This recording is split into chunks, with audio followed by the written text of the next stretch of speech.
नमस्कार दोस्तों, इंडियन किसान चैनल पर आपका स्वागत है। मैं हूं आपका दोस्त महेश चौधरी। आज की हमारी विजिट जिस डेयरी फार्म पे है, उस डेयरी फार्म का वैसे कोई नाम नहीं दिया हुआ है, लेकिन अच्छी तरीके से ब्रीडिंग के साथ जो सेकंड और थर्ड जनरेशन तक पहुंच गए हैं। क्योंकि यहाँ मैं काफ़ी घूमा, काफ़ी डेयरी फार्म मैंने बनासकांठा में देखे, लेकिन कोई इतनी आगे नहीं पहुंचा है ब्रीडिंग में। तो दोस्तों हमारे ओनर साहब हमारे साथ हैं, उनसे हमें अच्छी जानकारी मिलने वाली है। दोस्तों वीडियो को अंत तक देखना। पहली बार आए हो चैनल पर तो चैनल को सब्सक्राइब करें, फेसबुक पे देख रहे हैं तो पेज को लाइक करना ना भूले। दोस्तों आइए वीडियो को। हमारे किसान साथी जो सामने से देख रहे हैं उनको आपका छोटा सा परिचय और आपके डेयरी फार्म का एड्रेस बता दीजिए। एड्रेस हमारा गांव वासड़ा है, पालनपुर तालुका और बनासकांठा है। बनासकांठा उत्तर गुजरात से है सर। गुजरात। तो सर आपने कितने साल से आप डेयरी फार्म चला रहे हैं? 4 साल से चला रहे हैं। कि 2018 से आपने शुरू किया, तो उससे पहले आपके पापा संभाल रहे थे, उसके बाद आप आए। हाँ। तो मैंने देखा कि आपके यहाँ काफ़ी अच्छी अच्छी गाय हैं, तो और आप ब्रीडिंग भी कर रहे हैं। तो आपने, क्योंकि अभी काफ़ी फार्मर है जो ब्रीडिंग पे ध्यान नहीं दे रहे हैं, तो आपने शुरुआत से ही ब्रीडिंग पे काम किया या आपने किसी के पास से जाना या क्या करके आपने ब्रीडिंग का काम किया? नहीं, पोते शुरू किया था ब्रीडिंग। हाँ, आपने जब आए तो मतलब पहले ही साल से ब्रीडिंग करना शुरू किया है? 1-2 साल संभाला? फिर 2 साल संभाल के 2 साल संभाला। हाँ। तो सर ने 2 साल पहले अपनी जो गाय थी उनके वारस में उनको मिली थी, पापा संभालते थे और उनके पापा का स्वर्गवास हो गया। उसके बाद उन्होंने अपना डेयरी फार्म, तो आपकी जो पुरानी गाय थी उसमें से आपने डेयरी फार्म शुरू किया और आप 1-2 साल संभालते गए। उसके बाद आप ब्रीडिंग करते थे। तो ब्रीडिंग जो पुरानी गाय थी उसका आपने क्या किया? पुरानी गाय वेच दी और नए जनरेशन आती रही। अभी नहीं, आप अभी कौन सी जनरेशन में हैं आप? मैं 3rd जनरेशन में। तो सर 3rd जनरेशन में हैं। और तो सर आप इंपोर्टेड सीमन यूज़ करते हैं तो कौन सा सीमन, क्योंकि आजकल काफ़ी कंपनियां आ गई है, तो आप कौन सी कंपनी का यूज़ कर रहे हैं? ABS है, वर्ल्ड वाइड है। ABS और वर्ल्ड वाइड का कर रहे हैं। तो सर ABS और वर्ल्ड वाइड का कर रहे हैं यूज़ सीमन। और काफ़ी जो सर पहली बार आए थे तब उन्होंने, मतलब जो उनकी मिली थी गाय, उन्होंने से ब्रीडिंग करते यहाँ तक आए। तो सर जो आपके पास आई है सेकंड जनरेशन ने, वो फर्स्ट लैक्टेशन में मतलब पहले ब्यात में कितना मिल्क निकाल रही है अभी? पहले बेहतर में वो दिन का 30 लीटर, मतलब एक टाइम का 15 लीटर। और जो आपके पास अभी सर बताइए, आपकी जो 3rd जनरेशन की है सर को बताते हैं हमको। तो सर आपको मतलब आप 3rd जनरेशन वाली अभी आपकी प्रेग्नेंट है या अभी यह करवानी है, क्या है? नहीं, वो अभी तो बाकी है। अभी बाकी है 3rd जनरेशन। 3rd जनरेशन की कोई आई नहीं है, सेकंड में नहीं आई। तो आपको क्या लगता है कि उसको थोड़ा खड़ा कीजिए। तो क्या आपको क्या लगता है कि आपकी 3rd जनरेशन जब आएगी तब कितना मिल्क करेगी? वो करेगी मेरे ख्याल से 40 लीटर दिन का। तो सर ये बछड़ी कौन से सीमन की है? क्योंकि बहुत ही दिखाई दे रही है कि ब्रीडिंग के बाद मतलब मेहनत उसमें दिखाई दे रही है। ये शेख सीमन की है, स्ट्राइकर की। हाँ। उसकी माँ का कितना मिल्क था? यानी माँ का दिन का 30 लीटर है। दिन का 30 लीटर। तो वो कौन से बुल की है उसकी माँ? वो बनास डेयरी का डोज की बनास डेयरी का ही है। हाँ। और फिर भी अच्छा, तो वो कौन से लैक्टेशन में 30 लीटर निकाल रही है? मतलब दूसरे ब्यात में, तीसरे ब्यात में, कौन से ब्यात में? वो तीसरे बेहतर में। ये तीसरे बेहतर में बछड़ी दी है। तो देखिए दोस्तों, बहुत ही कौन सा बुल बोला सर? स्ट्राइकर बुल की सेफ सीमन से आई हुई है। तो सर इसका जब आपने बोला कि उसका वेट करवाया था, तो कब कितने वेट की थी जब? वो 2.5 महीने की थी। वो 71 किलो वजन था। तो 71 kg वजन था उसका, जो उसका करवाया था, जो उसके ABS कंपनी वाले जब आए थे तब उन्होंने, क्योंकि यहाँ कोई ब्रीडिंग नहीं करता है दोस्तों, तो ब्रीडिंग करना अच्छी बात है। तो सर हमारे किसान साथियों को ब्रीडिंग के बारे में थोड़ी जानकारी दीजिए कि आप पहले मिल्क भरा रहे थे और अभी में क्या फ़र्क है? आपने ब्रीडिंग की तो आपको क्या लगा? क्योंकि ब्रीडिंग में तो काफ़ी खर्च भी आता है। हाँ, तो आप हमारे किसान साथियों को बताइए कि क्या फ़ायदे होंगे उससे? फायदे के अपने पास पशु ओछे होते हैं तो ब्रीडिंग करते हो तो दूध बड़ा होता है। हाँ, तो मतलब सर का कहना है कि कम पशु रखेंगे फिर भी हम अच्छी उसमें से, क्योंकि 30 लीटर मिल्क पूरे दिन का निकाल रही है। अगर आप जब पहली आपके पापा के बाद आपने जब डेयरी फार्म शुरू किया, मतलब आए डेयरी फार्म में, तब आपके पास वो कितना दूध पूरे टाइम का दे देती थी वो गाय जब पुरानी थी? पूरा नहीं, 16 लीटर दूध था। दिन का 16 लीटर था और अभी आप दिन का 30 लीटर तक 30 पहुंचे। लीटर को। तो दोस्तों ब्रीडिंग में ये शक्ति है कि वो आधा से मतलब 2 गुना 15 लीटर हमारे मोदी जी ने बोला है कि किसानों की आय 2 गुनी करनी है। तो दोस्तों ऐसा ब्रीडिंग करेंगे क्योंकि सरकार अकेले कुछ नहीं करेगी, हमें भी कुछ करना पड़ेगा। तो सर आपने ब्रीडिंग किया तो उसमें आप अंदाजन एक बछड़ी के पास जब तक ब्याती है तब उसके पीछे कितना खर्चा कर देते हैं? ये खर्चा होता है 70,000 आजू बाजू। जब तक ब्याह जाती है तब तक? तो सर क्या है कि आप 70,000 रुपये खर्च करते हैं तो वो बछड़ी आप लेने जाएंगे तो आप अगर पंजाब यहाँ तो कोई मिलती नहीं तो आपको क्या 70,000 में मिल जाएगी? ना, नहीं मिलेगी। और तो देखिए दोस्तों नहीं मिलेगी। और दूसरी बात कि हमारे यहाँ सर्वाइव होने में भी प्रॉब्लम आएगा और 1 लाख से तो नीचे मिलने वाली है ही नहीं। लेकिन यूँ तैयार करते हैं सर तो वो बोल रहे हैं कि 70,000 रुपये। और सर कितने समय में तैयार हो जाती है? वो 13 महीने में गाभन हो जाती है। 13 महीने में गाभन हो जाती है, मतलब 2 साल के अंदर अंदर भी आ जाती है। 2 साल के अंदर अंदर ब्याह जाती है दोस्तों। और तो ब्रीडिंग खास कीजिए, ब्रीडिंग में इसीलिए फोकस करना मैं बार बार कहता हूँ कि ब्रीडिंग हमें करना ही पड़ेगा। ब्रीडिंग में आपकी इनकम होगी, उसमें से आपका ज़्यादा भाग चला जाएगा पार्ट। लेकिन ऐसा नहीं सोचना है क्योंकि आप ब्रीडिंग नहीं करोगे तो आपका डेयरी फार्म आगे जाके कोई प्रॉफिट वाला नहीं रहने वाला है, क्योंकि अभी फीड का, चारे का, हरे चारे का सभी का भाव बढ़ रहा है दोस्तों। तो ब्रीडिंग के अलावा, क्योंकि ब्रीडिंग जब जाएगी, क्योंकि वही गाय पूरे दिन का 500 रुपये का खर्च करवा रही होगी और जो ब्रीडिंग करके जाएंगे वही गाय 500 रुपये का खर्च करवा रही होगी। तो ब्रीडिंग करोगे तो बढ़िया रहेगा दोस्त। तो सर अभी आप मतलब गायों में ही ब्रीडिंग कर रहे हैं या भैंसों में भी? ना, भैंसों में है। भैंस तो आपने, मैं देख रहा हूँ कि 4 रखी हुई है तो सिर्फ थोड़ी बहुत रखती है। तो आगे आपकी क्या सोचे कि आप ब्रीडिंग करके भैंसों में आगे ज़्यादा भैंस भैंस में हम ब्रीडिंग करेंगे और ज़्यादा भैंस रखना चाहते हैं आप? रखना चाहते हैं। तो आपको किसान साथियों को ये बात भी बता दीजिए कि आपको आप भैंसे कम मतलब गाय ज़्यादा रखते हैं तो उनसे आपको किस में फ़ायदा, किस में कौन सा डेयरी फार्म हम मतलब भैंसे रखे तो अच्छा रहेगा या गाय रखे तो अच्छा रहेगा? फायदा तो दोनों में है, दोनों पर में। गायों में थोड़ा ज़्यादा है।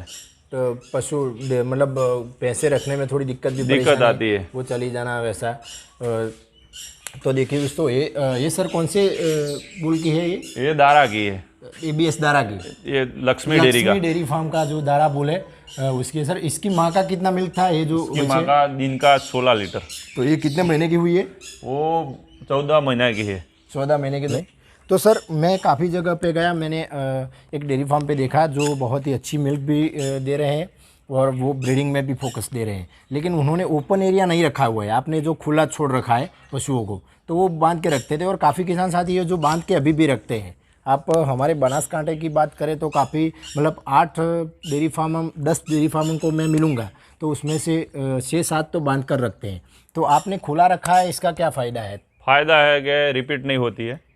खुला रखने से रिपीट में प्रॉब्लम नहीं है और गाय तंदुरुस्त रहती है। तंदुरुस्ती और खाने में अच्छी रहती है। खाने में भी कम खाते, मैंने कभी फार्मरों को सुना है कि कम खाती है और फिर भी हल्ती रहती है। और रिपीट ब्रीडिंग का कोई इशू नहीं आता। रिपीट ब्रीडिंग तो सर वही प्रश्न ब्रीडिंग के बारे में कहूँगा, क्योंकि ब्रीडिंग भी एक ब्रीडिंग मतलब रिपीट का प्रॉब्लम काफ़ी डेयरी फार्मरों को परेशान करता है। और इतनी महंगाई में तो मतलब रिपीट आता है पशु तो काफ़ी नुकसान हो जाता है। तो आपके यहाँ क्या रिपीटेशन की क्या कोई प्रॉब्लम? नहीं, कोई नहीं है। थोड़ी बहुत भी है? कोई नहीं। तो आप किस तरीके से मैनेजमेंट, क्या क्या आपके चारे में और फीड में आप क्या क्या दे रहे हैं तभी आपकी मतलब नहीं आ रही है ब्रीडिंग? फीड में दाल कारगिल खांड, कारगिल का फीड, कारगिल का। और कोई मिनरल्स वगैरह? मिनरल देते हैं। मिनरल्स, तो सर मिनरल्स और कारगिल का फीड खिला रहे हैं। तो सर ऐसा ही है कि कारगिल का फीड खिलाने के बाद ही रिपीट नहीं आती है, उसके पहले आती थी, नहीं आती थी, ऐसा कोई? नहीं, रिपीट तो आती नहीं है। रिपीट तो कभी आती नहीं है कोई भी कंपनी का आप खिलाइए यार, कोई आपके घर क्या खिलाइए तो आपको जो अच्छा लगे वो आप खिला सकते हैं, वैसे कोई कंपनी का ऐसा नहीं है दोस्तों।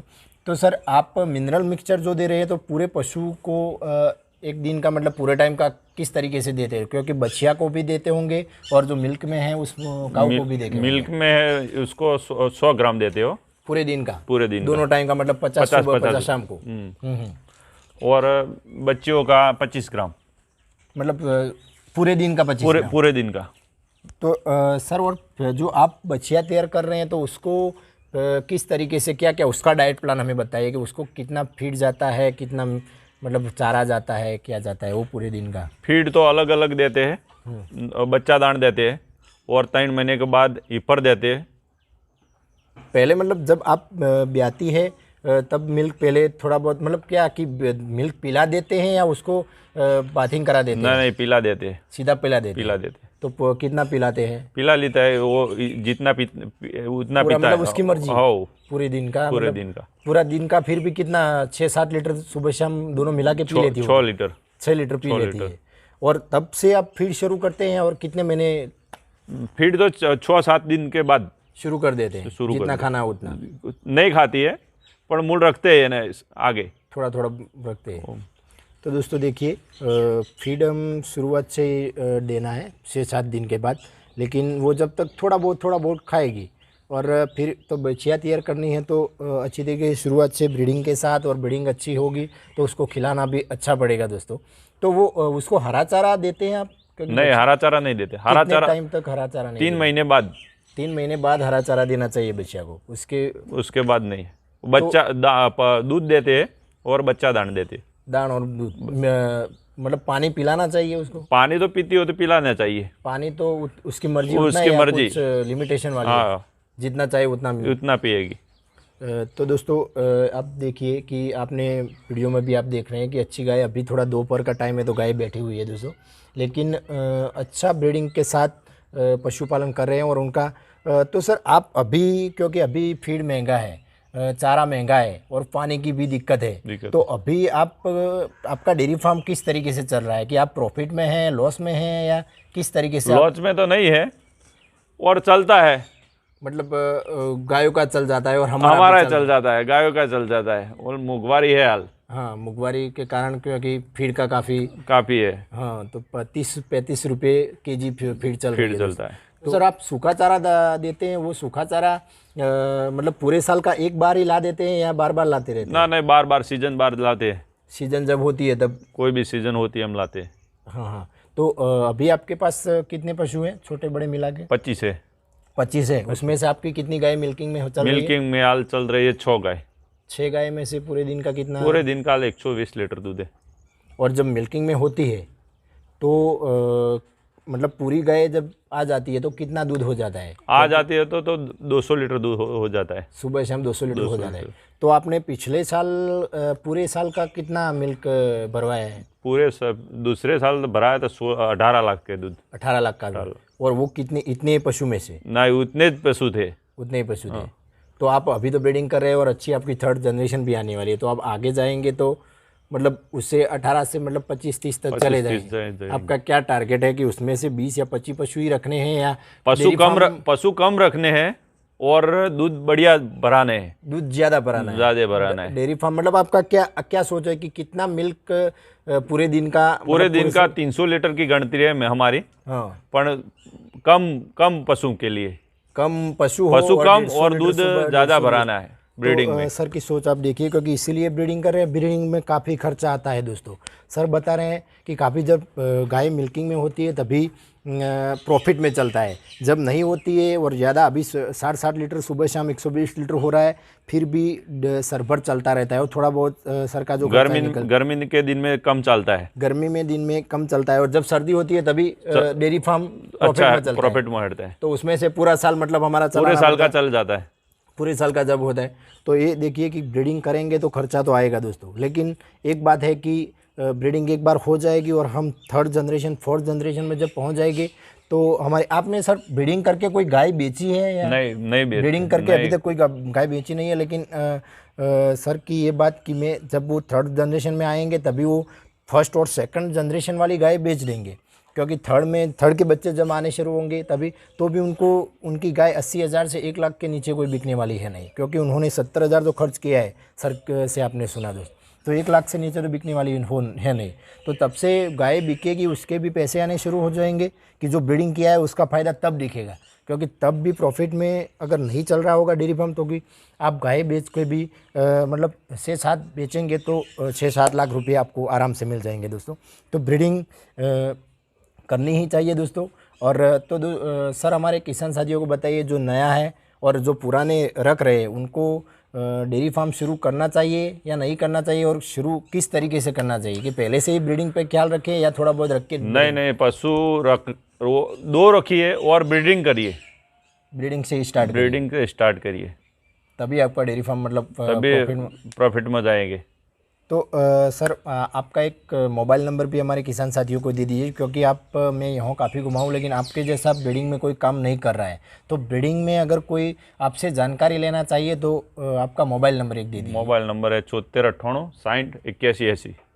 तो सर ने मोबाइल नंबर बता दिया है और मैं भी डिस्क्रिप्शन में और ऊपर हाईलाइट भी कर दूंगा दोस्तों, तो सर से आप जानकारी ले सकते हैं और अच्छी तरीके से ब्रीडिंग वो कहाँ से आप ले सकते हैं वो भी थोड़ी बहुत जानकारी आपको देंगे। वैसे वो कोई व्यापार नहीं करते लेकिन वो अच्छी तरीके से कम पैसे में लाते हैं, क्योंकि आजकल काफ़ी व्यापारी बढ़ गए हैं, तो सीमन के भी 100 रुपये का सीमन होगा उसका भी 500 रुपये, क्यों सर? डुप्लीकेट आते हैं, डुप्लीकेट भी आते हैं। तो सर ये बात एक याद आई कि डुप्लीकेट और ओरिजिनल में क्या फ़र्क आता है? फर्क तो मेन एजेंट वो एना कंदिलो तो ओरिजिनल में, तो जो मतलब डिस्ट्रीब्यूटर है जो ओरिजिनल मतलब सीधा कंपनी से लाता है उसके पास से लेंगे तो दाम में भी कम आएगा और ओरिजिनल मिलेगा। तो ये बात दोस्तों देखिए कि आप नेट पे सर्च करिए, सर से बात करके सभी आप अच्छी तरीके से अच्छे पशुओं के लिए रख सकते हैं दोस्तों। तो ये था हमारा डेयरी फार्म का वीडियो, जिनका सर ने कोई नाम नहीं दिया है दोस्तों। आपको कैसा लगा, पसंद आए तो लाइक और शेयर ज़रूर करना दोस्तों। धन्यवाद।